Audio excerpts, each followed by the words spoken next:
एकीकडे मराठीतले नवीन सुपरस्टार रंगभूमीकडे वळताना दिसतायत तर जुने सुपरस्टार सिनेमा करताना दिसतायत। एव्हरग्रीन सचिन पिळगावकर, बहुरूपी अशोक सराफ, डॅमिट महेश कोठारे या त्रिकुटाची बऱ्याच वर्षानंतरची धमाल, जोडीला कॉमेडी क्वीन निर्मिती सावंत, अवधूत गुप्तेचं धमाल म्युझिक, भार्गवी चिरमुलेची दिलखेचक लावणी। काय आयडिया आहे ना?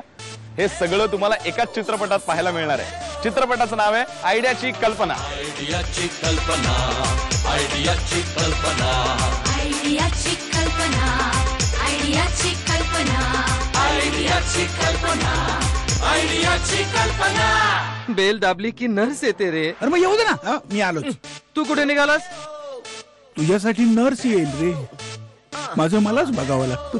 तुला 50 लाख रुपये हवेत, तुला कशी काय वाटली माझी आयडियाची कल्पना? आयडियाची कल्पना हा भ्रमाचा भोपळा एके दिवशी आपल्या तोंडावर फुटेल। नाही पण फुटेल तेव्हा आपला बँक बॅलन्स फुगून फुटेल। प्राण गेला तरी मी तुला एक छदाम देखील देणार नाही। You rascal, I won't leave you now. या चित्रपटात आम्ही सर्वांनी मिळून, अर्थात आमच्या टीमच्या सहकार्याने, एक वेगळ्या प्रकारची धमाल करण्याचा प्रयत्न केलेला आहे।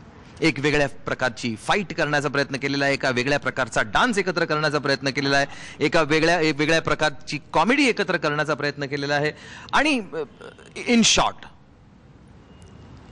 आयडियाची कल्पना इज अ थरो एंटरटेनर, करमणूक प्रधान असा हा सिनेमा आहे। नथिंग इज इम्पॉसिबल, जाण हे मना, दुनिया ही झुकते पहा शारे क्षणा, मानितो ना कोणत्या आम्ही बंधना। आयडियाची कल्पना, आयडियाची कल्पना, आयडियाची कल्पना, आयडियाची कल्पना। निव्वळ मजा याशिवाय दुसरं मी काही बोलूच शकत नाहीये। मी आणि सचिनने पिक्चर्स करून जी एक धमाल केली, मी आणि महेशने पिक्चर करून पण धमाल केली, आता ती धमाल आणि ही धमाल, सगळीच धमाल एकत्र राहिल्यानंतर काय होईल याच्याबद्दल मी जास्ती बोलणं काही योग्य असं मला वाटत नाही। कोण आहे वकील तुमचा? मी वकील आहे। त्याच्याशी शेकहँड केल्यावर स्वतःच्या हाताची बोटं मोजून घ्यावीत इतका मोठा भामटा। Good afternoon.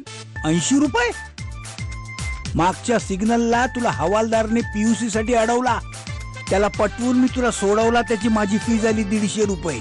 70 रुपये तूच दे मला। स्वतःला ग्रेट ऍक्टर समजणारा जयराम म्हणजे सचिन पिळगावकर हा एक स्ट्रगलर असतो आणि त्याच्या बहिणीकडे जयंतीकडे म्हणजेच निर्मिती सावंतकडे राहत असतो। जयंतीचं मिस्टर मनोहर म्हणजेच अशोक सराफ हा एक फ्रॉड वकील असतो, इतका फ्रॉड की एखाद्याने त्याला शेक हँड केला तर आपली बोटं मोजावी लागते। या सगळ्या प्रवासात प्रीती म्हणजे भार्गवीची कार जयरामला ठोकते आणि सुरू होते एक धमाल कॉमेडी म्हणजेच आयडियाची कल्पना। मी कमिशनर ठाकूर। कमिशनर असेल तुझा भाऊ तर आपल्या घरचा नाही, मुंबईचा कमिशनर आहे तो। कमिशनर आहे, आपशाचा शूट तो मेरा है को? काल रात्री 10:30 ते 1 दरम्यान तू कुठे होता जयराम? 10:30 वाजता तर जयराम इटलीमध्ये होता, पिझ्झा खात होता। तिथून मग तो पुढे गेला स्वित्झर्लंडला, 11 वाजता दूध कोल्ड ड्रिंक प्याला आणि मग पुढे लंडनला जाऊन 12 वाजता त्यांनी मुंबईची फ्लाईट पकडली। Shut up doctor. You are right Thakur साहेब। भाऊ डॉक्टर, मराठी तेवढं परवडत नाही। कॅरेक्टरच तशी आहे, तो टोपी फिरवणारा माणूस आहे आणि तो टोपी मला एक एक एक एक बाहुलं बनून तो मला कसा नाचवत असतो आणि त्याचबरोबर एक धूर्त पोलीस कमिशनरला सुद्धा तो तोडीस तोड जातो, पण कमिशनर काय शेवटपर्यंत हार मानत नाही। तर ही जी एक हा जो एक स्ट्रगल आहे तो ते ह्या पिक्चरचा बेस आहे।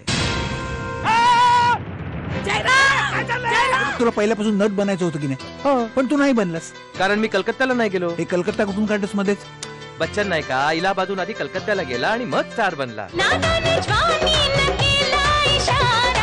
लगा मोटरिया का धक्का तो हम कलकत्ता पहुंच गए। या सिनेमात सचिनजी माझे भाऊ आहेत आणि अशोक मामा माझे पती आहेत, त्यामुळे आमच्या तिघांची ही जी फॅमिली आहे ती वेडपट फॅमिली आहे आणि ते तुम्ही बघालच काय वेडेपणा आम्ही करतोय। तर तू एक खतरनाक खेळी करून माझ्यासारख्या धडाकेबाज माणसाचा थरथराट उडवण्याचा प्रयत्न केलेला आहे। चिमणी पाखरासारख्या माझ्या या मासूम चकोली बरोबर शुभमंगल सावधान करून धूम धडाका करायचा होता तुला।